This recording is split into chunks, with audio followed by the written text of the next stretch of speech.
Você disse que a minha rede é muito forte porque eu fui do MIT. Eu acho que tem algo que os empreendedores cearenses ainda não perceberam, pelo menos alguns, mas eu vou dar aqui a dica, né? A rede cearense hoje é muito forte no Brasil e no mundo.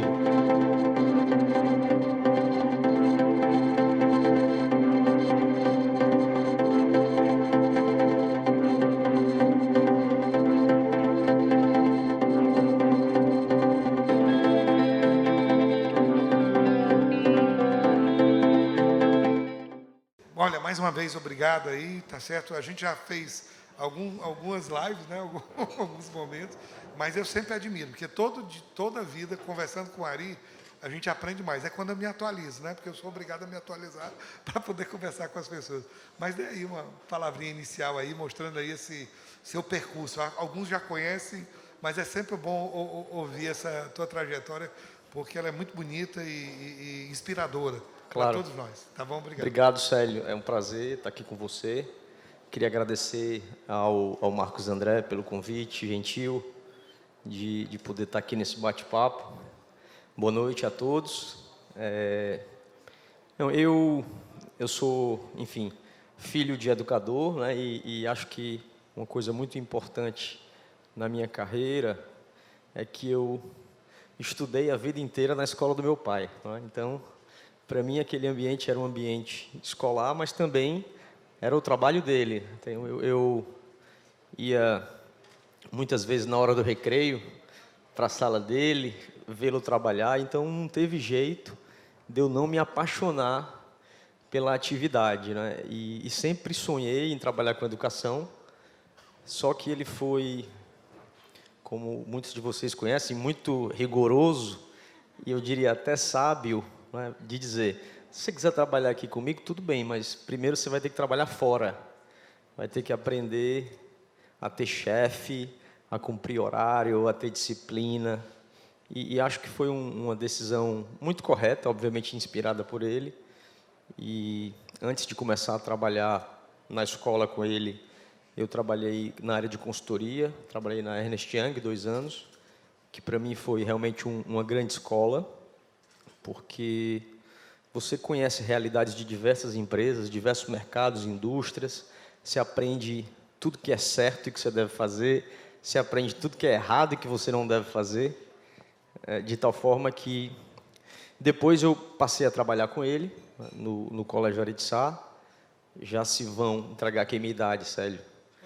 Já se vão 20 anos que comecei a trabalhar com ele. Minto, 22 anos. E acho que foi uma época muito importante para mim, porque a gente tinha acabado de passar por um processo de cisão, e a escola era nova, a marca nova. Meu pai era um cara que trabalhava muito na área empresarial, na área financeira, e ele se reinventou para partir realmente para a área educacional, pedagógica e técnica, né? Então, eu costumo dizer que, nesse momento, eu fui literalmente para o chão da fábrica. A gente passava o tempo inteiro na sala de professores, com os coordenadores pedagógicos, vendo o currículo, vendo a avaliação, e foi uma época de muito aprendizado, né?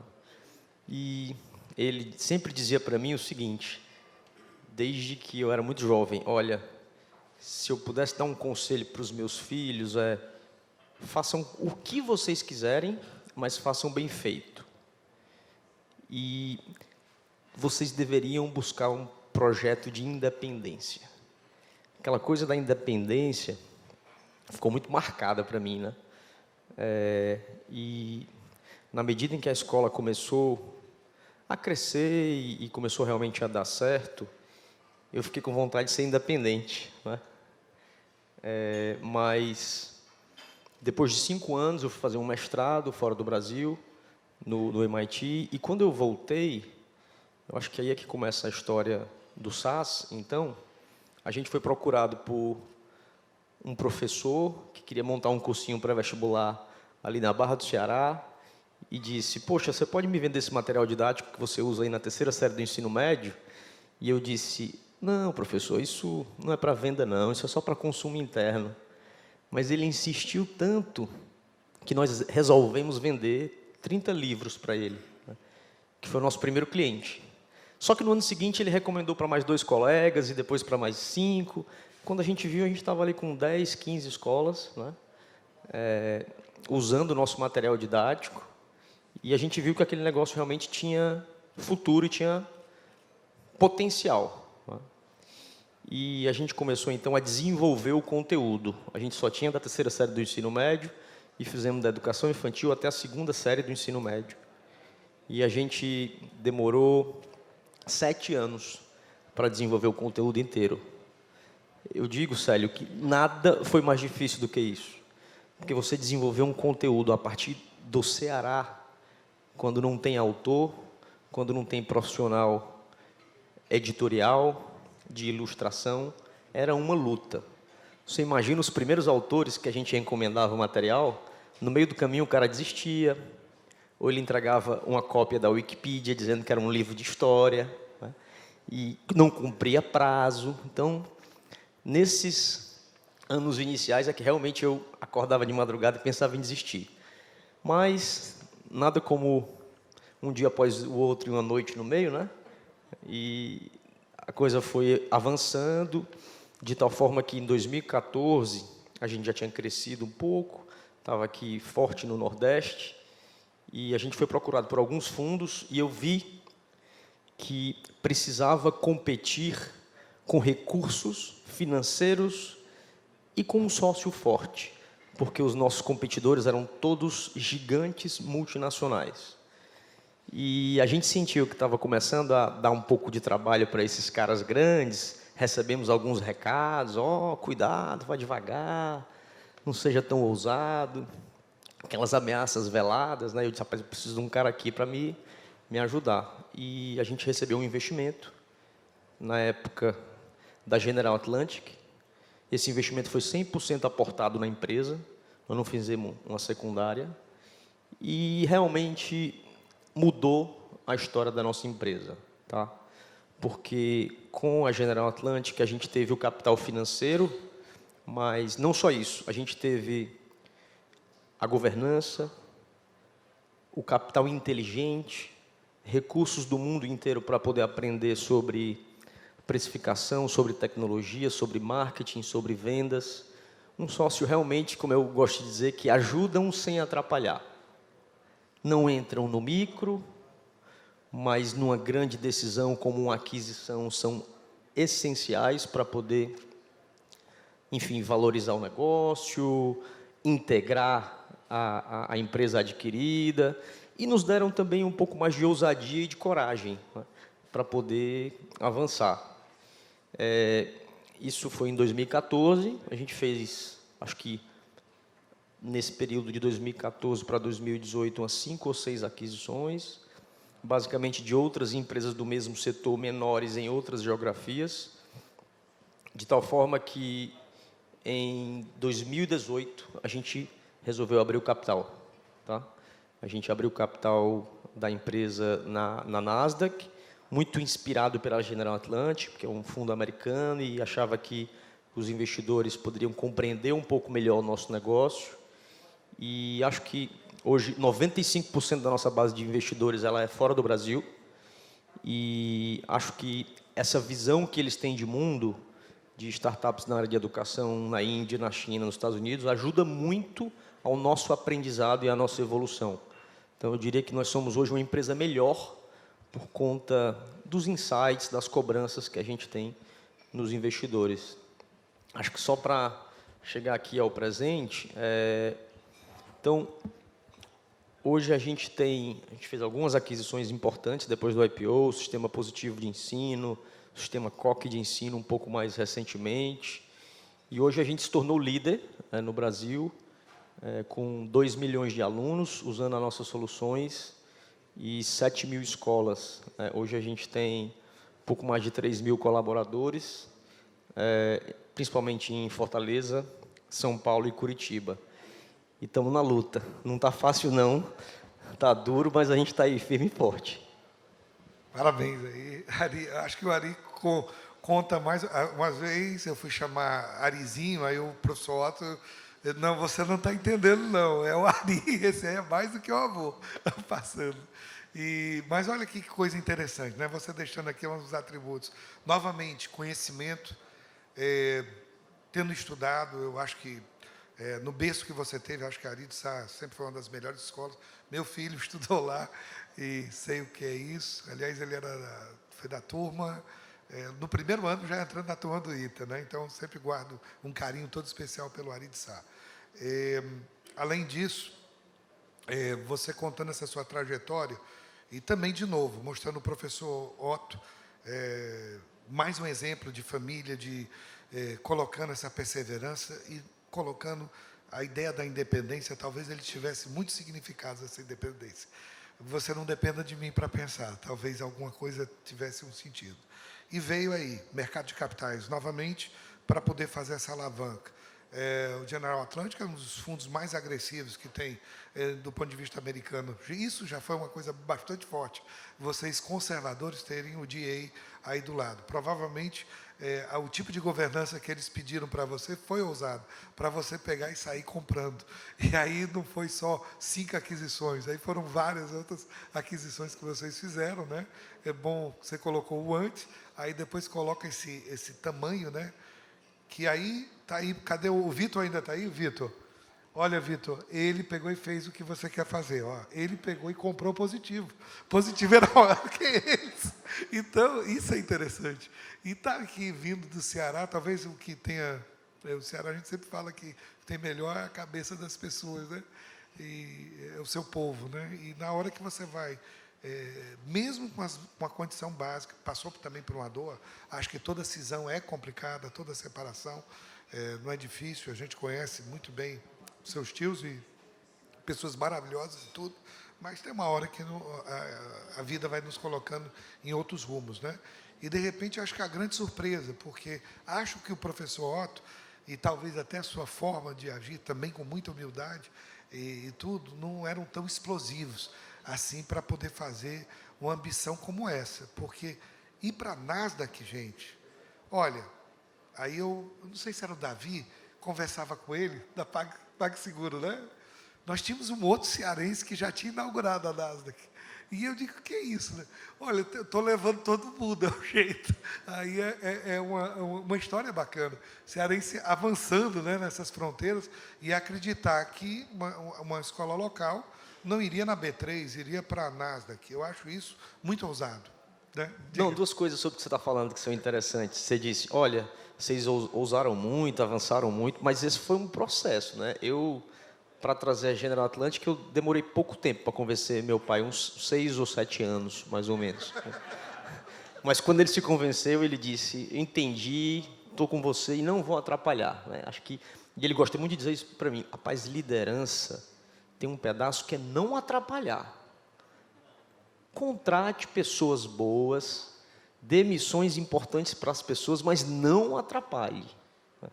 Então, acho que isso é meio contraintuitivo, né? Mas você tem aí um líder que gosta muito de, enfim, interferir demais e acaba não ajudando as pessoas. Então, acho que isso foi importante. Uma outra coisa que você falou, que a gente sofreu muito, que vale a pena falar um pouco, foi o preconceito, né? De vir do Ceará. Eu sou do tempo em que eu não chamava a empresa de startup. Tá? Eu tinha uma empresa que... No começo era editora, os meus amigos perguntaram se era uma gráfica. Né? Como é que está a gráfica lá? Então, eu disse, cara, eu não imprimo nenhum material, não. Assim, a gente nem tem gráfico, a gente terceiriza. E a gente chegava lá e os caras diziam, mas, pelo amor de Deus, conteúdo do Ceará. Você acha que eu vou usar um conteúdo do Ceará aqui em São Paulo? E a gente acabou usando esse preconceito como combustível para se estimular. Né? Hoje é bom demais. Você chega lá... Todo mundo já sabe que o Ceará aprova 40% dos alunos no ITA e no IME, e agora a educação pública cearense ficou na moda. Agora você chega lá e diz que é do Ceará, o cara, por favor, entre aqui e tal. Principalmente na educação, né? Mas era dureza. Acho que no começo era muito difícil. A primeira escola que a gente conseguiu em São Paulo era um cursinho pré-vestibular, já faz muito tempo, agora eu posso dizer, funcionava numa sala ali na Alameda dos Santos, né? Quando eu disse, pai, a gente conseguiu fechar aqui uma escola em São Paulo, na Alameda Santos. Rapaz, que maravilha, nunca imaginei isso. Meu pai vindo lá do Jucás, eu consegui vender em São Paulo. O problema é que o cara não pagou uma prestação, viu? Mas a gente estava lá, né? Hoje a gente, com alegria, pode dizer que está lá em São Paulo, em escolas como Porto Seguro, Santo Américo, Rio Branco, Dante Alighieri, né? Então, realmente, é muito gratificante você ver que a gente conseguiu chegar realmente com a qualidade dos produtos em escolas desse nível. Mas foi duro. 6, 7 anos para convencer o professor Otto, você foi um felizardo, né? Então, é muito bom.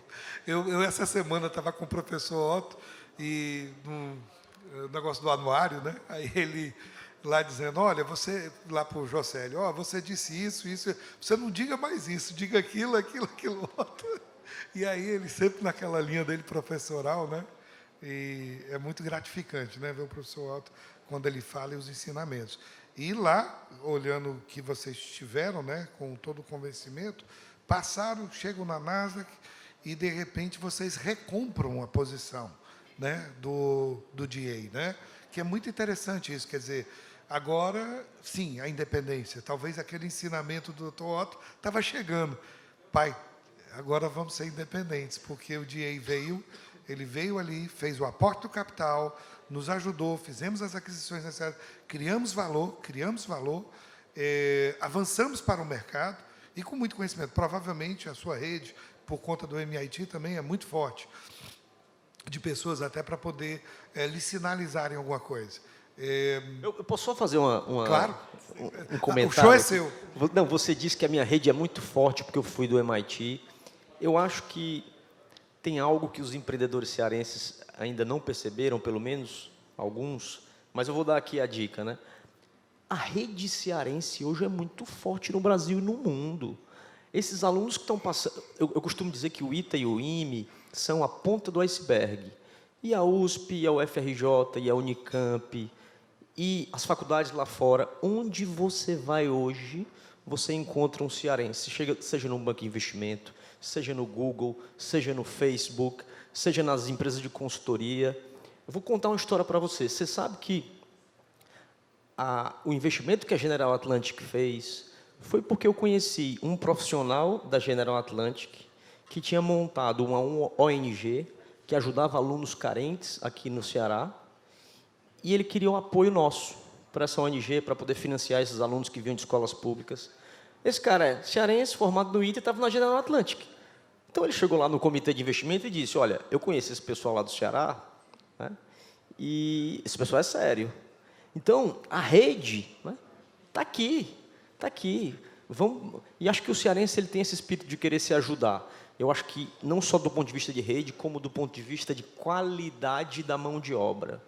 Olha, acho que nós temos hoje uma vantagem competitiva, que é ter cearenses bem preparados nas melhores faculdades do Brasil e do mundo, que muitas vezes querem trabalhar para empresas cearenses, querem retribuir, querem voltar. Então, acho que vale a pena olhar para esses jovens talentos aí, que não são dezenas, são centenas, quiçá milhares. Perfeito.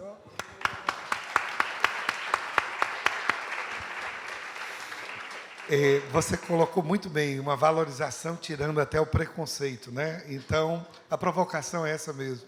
Eu tive recentemente com o Clóvis Freire, no ITA, nas Nações Unidas, né? E o Ceará, de repente, ele convida, porque tem alumnos do ITA, olha que interessante. E a gente começou a falar sobre esse cidadão global, que o Rômulo gosta muito, né? O Ceará global, e puxando cidadão.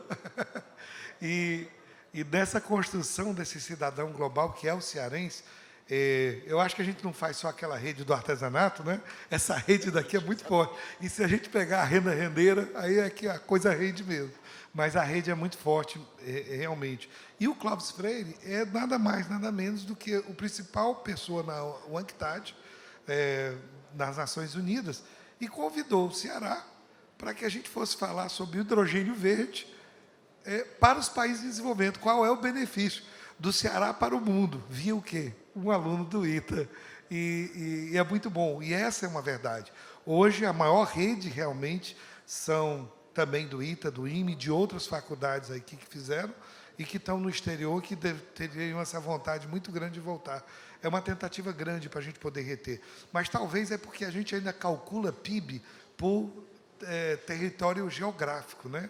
A gente está até tentando sair um pouquinho do território terrestre e falar um pouquinho da Blue Economy, né? Da economia azul, da economia do mar, mostrando que o Ceará, por exemplo, tem 249 mil quilômetros, que é 1,7 vezes maior do que o território terrestre. E tem muito mais riqueza lá. Então, muito mais riquezas nesse mar que é o nosso território marítimo. Mas isso é sair da caixa. Esse outbox, né, o sair da caixa, que você colocou tão bem e colocou essa questão da rede. Saindo dali, vem NASA, que vem os novos planos. Você adquire ali a sua participação novamente da DA e aí vocês estão livres. Vocês mantêm um controle, né? E tem novas aquisições para serem feitas e novos processos. Existe alguma ideia desses novos avanços? E aí eu vou botar o ingrediente que é o molho. A gente acabou de sair de uma pandemia. A pandemia está falando de uma transformação digital. E a transformação digital na educação é a coisa mais forte que tem. Por quê? Porque os alunos, de alguma forma, ficaram ali e essa transformação digital ela vem muito forte para o nosso Brasil e o nosso Ceará. Algumas vezes a gente fala de uma transformação digital que pode estar até tirando emprego, mas em outro momento a gente está falando de uma educação que tem que alcançar essa transformação digital. Nós não podemos ser analfabetos digitais ou ignorantes digitais. E aí vem o SAS, vem aí o Arco, né, falando dessa transformação digital que eu vi. Acho que a última aquisição, eu não sei se é a última ou dessas aí que você tem colocado, a EduPass, alguma coisa assim. EduPass. E tal. E vocês avançando agora no mercado de transformação digital da educação, muito forte. O que você teria dentro do mercado de capitais para falar sobre essa aceleração do futuro que está ocorrendo na educação, principalmente com grande força? Eu acho que, como em todos os setores, a transformação digital na educação ela é uma realidade, certo? Eu só não acho que a gente deveria considerar isso bala de prata, porque muitas vezes a gente quer um passe de mágica, seja para se educar, seja para ficar em forma, mas não existe. Você que é um intelectual, um cara preparadíssimo, sabe que você aprendeu lendo todo dia, estudando, se esforçando, que não tem uma pílulazinha mágica que você toma e que você vira um cara articulado como o Célio Fernando, né? Para mim, a educação é a mesma coisa. A gente acha que tem uma tecnologia nova agora, a meninada vai toda aprender. Não é.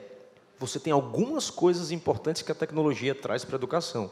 Primeira coisa, dados. Antes, a aprendizagem ela é feita um pouco no escuro, de uma maneira subjetiva. Hoje, por conta da tecnologia, você consegue comparar o desempenho de diversos alunos em qualquer conteúdo, em qualquer disciplina. E aí o professor pode ser muito mais assertivo, tá? Então, eu vejo a tecnologia e a transformação digital na educação muito mais como uma ferramenta, como um meio, do que propriamente como fim. O fim vai ser o excelente professor, vai ser o excelente conteúdo e vai ser a escola. Essas crianças aí que estão voltando agora, depois de 2 anos de pandemia, sofrendo, problemas socioemocionais. Por quê? Porque ficaram em casa, certo? O ambiente escolar ele é fundamental para o desenvolvimento dessas outras habilidades que não são as cognitivas. De tal forma que somos muito ousados nos investimentos em tecnologia. Compramos uma startup agora chamada Educo. Olha que bacana. De novo, essa startup Educo, ela foi fundada pelo Tiago Feijão, que é um cearense, formado no ITA, que montou essa startup no dormitório do ITA, certo? Então, ele tem uma das melhores tecnologias do Brasil hoje. A gente comprou, faz parte da Arco, está ajudando a nossa solução. O que é isso? Ela permite que a escola construa um livro inteligente. Ao invés de ser o livro impresso lá, cada capítulo com a quantidade de questão, o professor pode trocar a ordem dos capítulos, colocar novos exercícios, colocar um vídeo do YouTube, um game, qualquer coisa. Para quê? Para que ele possa ser mais protagonista no processo. Isso a tecnologia está ajudando, concorda? Agora, você acha que é inteligência artificial? Não é. Você tem ali o papel de um bom professor.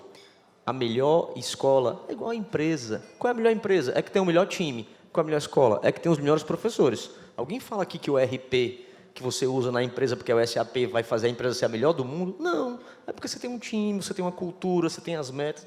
Mesma coisa na escola. Não dá para achar que a tecnologia vai resolver, substituir o professor, vai fazer milagre. Agora, uma boa tecnologia, com uma boa escola e com bons professores, ela consegue alavancar o sucesso dessa escola. Então, essa é um pouco da nossa visão. A gente fez aqui 4 investimentos em EdTechs durante a pandemia. A gente tinha uma frustração muito grande. O nível de engajamento das nossas soluções antes da pandemia era muito baixo. Era como se a tecnologia estivesse à frente do tempo. Só que na pandemia, todo mundo foi obrigado a vir para a tecnologia. Então, a gente precisou correr atrás para poder avançar e entregar o que as escolas estavam precisando. Então, acho que a tecnologia é uma ferramenta super importante, mas continuo acreditando no fundamento humano. Perfeito, Ari. Acho que você coloca bem o que é a transformação digital. Às vezes as pessoas focam na tecnologia.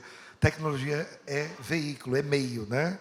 A transformação digital é a transformação da sociedade em um mundo digital. Talvez 0,5% da população possa compreender a TIC, né, a tecnologia da informação e da comunicação, ou as tecnologias embarcadas. A maioria da população, e aqui mesmo, cada um com o seu celular, pode nem entender o que está passando por ali, né? Ou mesmo as vídeos que a gente está passando. Você coloca bem. E aí vem essas pessoas que precisam ser transformadas para esse mundo digital que chegou. Teve a discussão ali do Klaus Schwab, na indústria 4.0, você vem aí com a educação 4.0, mas ele veio depois, em 2020, na pandemia, falando do Great Reset. Um Great Reset que fala dessa visão socioemocional, fala exatamente o que você constrói. O mundo tem tido o seu timeline, e foi logo depois que você começou a discutir mercado de capitais, em 2014, que a gente chega com o Klaus Schwab falando da indústria 4.0. Em 2015, a gente constrói ali o Acordo de Paris, depois de Kyoto, em 98, quer dizer, para a gente começar a falar da descarbonização. Você vem para 2017 e começa a entender que talvez tinha os oceanos, né, a década dos oceanos. Você vem em 2019 e a Europa discute o que se chamaria o Green Deal, que era o Pacto Europeu Ecológico, até chegar em 2020 com o Great Reset. Mas todos vão caminhando para visões de sustentabilidade, o ambiental, esse lado social, e o socioemocional, ele está muito forte. As pessoas saíram da pandemia, não só aqueles que eram estudantes, mas com muitas, vamos dizer assim, reflexões dentro disso, seja no mundo empresarial. O mercado de capitais está aí, a Bolsa na sua ciclotimia, o termo é esse, e a nossa política na polarização na sua esquizofrenia, né? Na verdade, a gente acaba defendendo que nem sabe o que está acontecendo pelo esse negócio. Mas quando você coloca a questão dessa visão que você vê, não a tecnologia, como a tecnologia ela é meio, e vê a educação muito maior, o professor, esse aluno que tem que aprender, mesmo não tendo até se alimentado tão bem, né? Você está falando de uma sigla que você criou uma fundação, ISG. E você pegou e teve lá na Nasdaq também, lá com a Juliana, né? Eu vi ali a foto da Juliana lá na Arco, que acho que é a sua executiva dessa fundação. Fala um pouquinho o que é também esse aculturamento que nós temos que ter.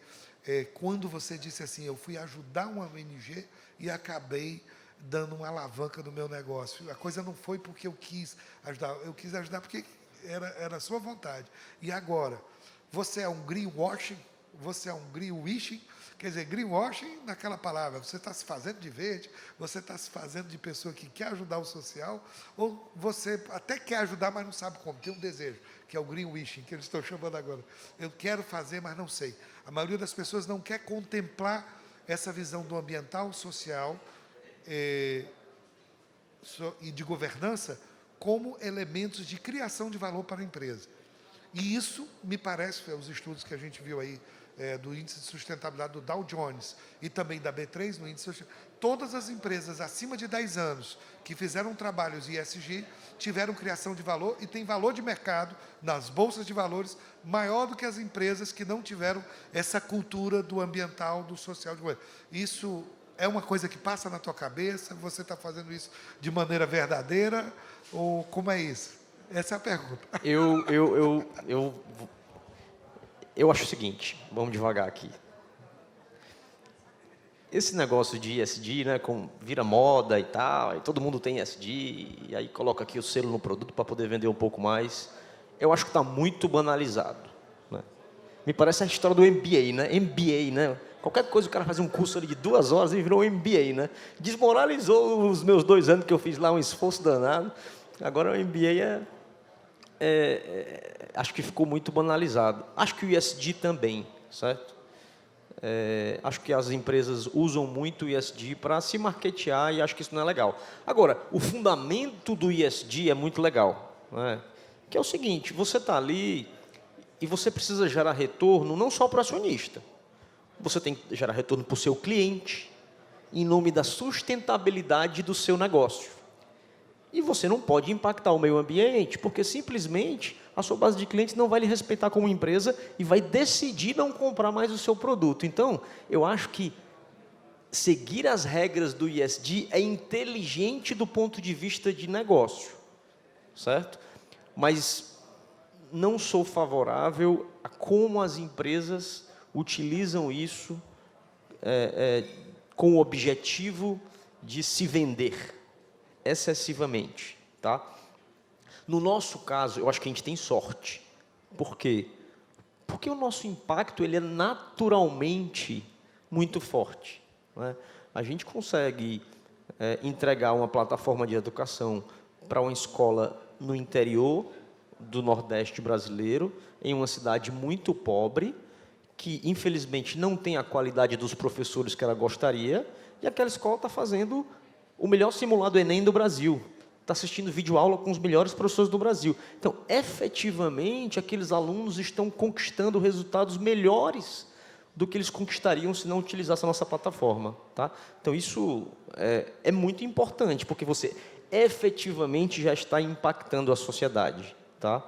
Agora, acho que tem outros elementos importantes, como o meio ambiente, o tipo de papel que a gente usa, se você nas séries finais utiliza um pouco mais soluções 100% digitais, né? Se você, de alguma maneira, tenta retribuir à sociedade. A gente fez um instituto, Célio, Instituto Arco, em que a gente doa um percentual do lucro todos os anos para o instituto, é liderado pela Juliana, tá? E a ideia do instituto é que o know-how que a gente construiu na educação privada, seja de gestão, treinamento de professor, avaliação, metodologia, a gente consiga aplicar isso na escola pública, tá? Então, não é dar o dinheiro por dar o dinheiro, é transferir o conhecimento que a gente adquiriu para que, eventualmente, a escola pública seja melhor gerida e gere um pouco mais de resultados.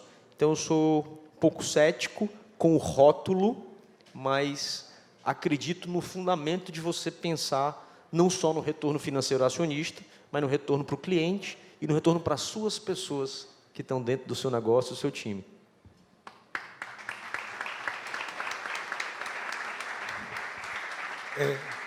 É bonito, quer dizer, a gente vê aí, é um filho de um educador, né? É uma pessoa que também, hoje um educador numa nova fronteira. A gente falou aqui um pouco sobre tecnologia, sobre essa responsabilidade social. Esse é o novo empresário.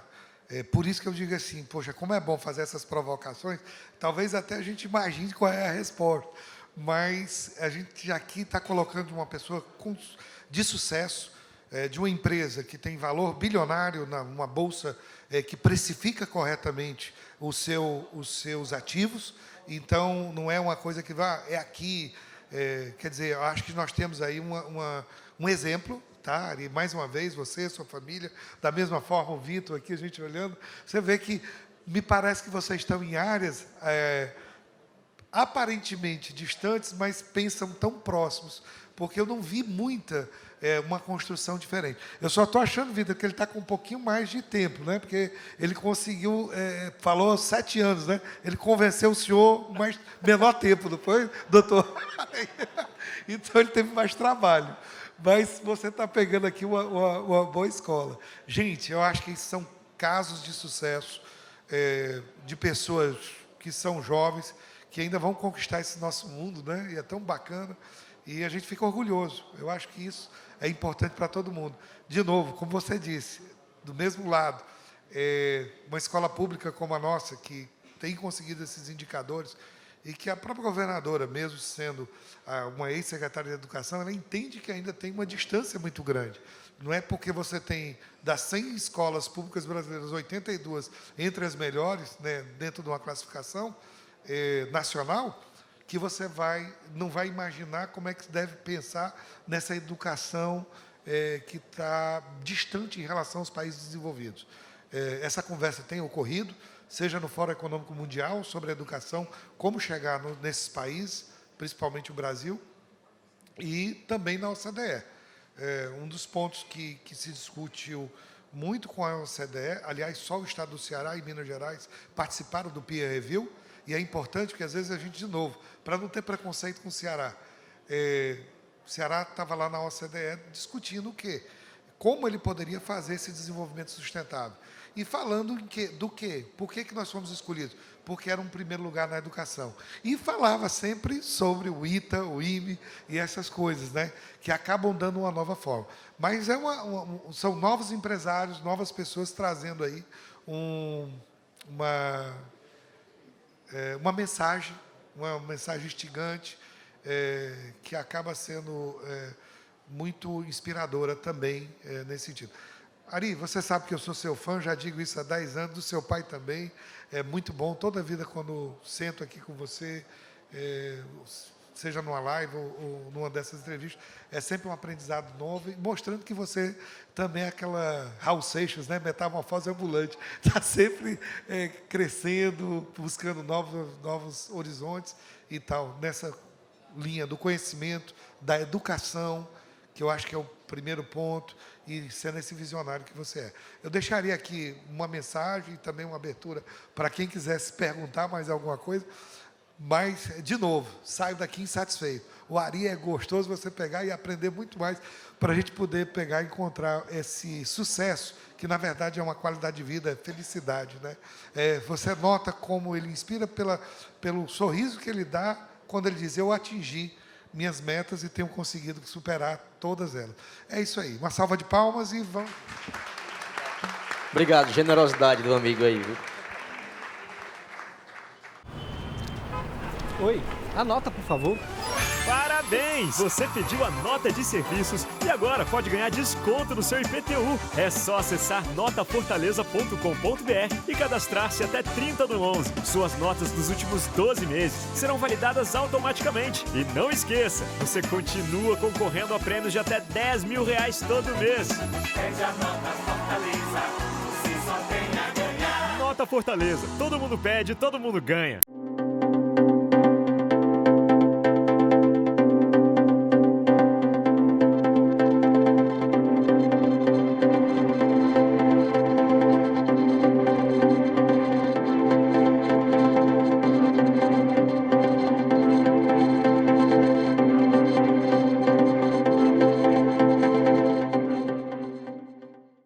Inscreva-se no nosso canal, ative o sininho e fique por dentro dos melhores conteúdos.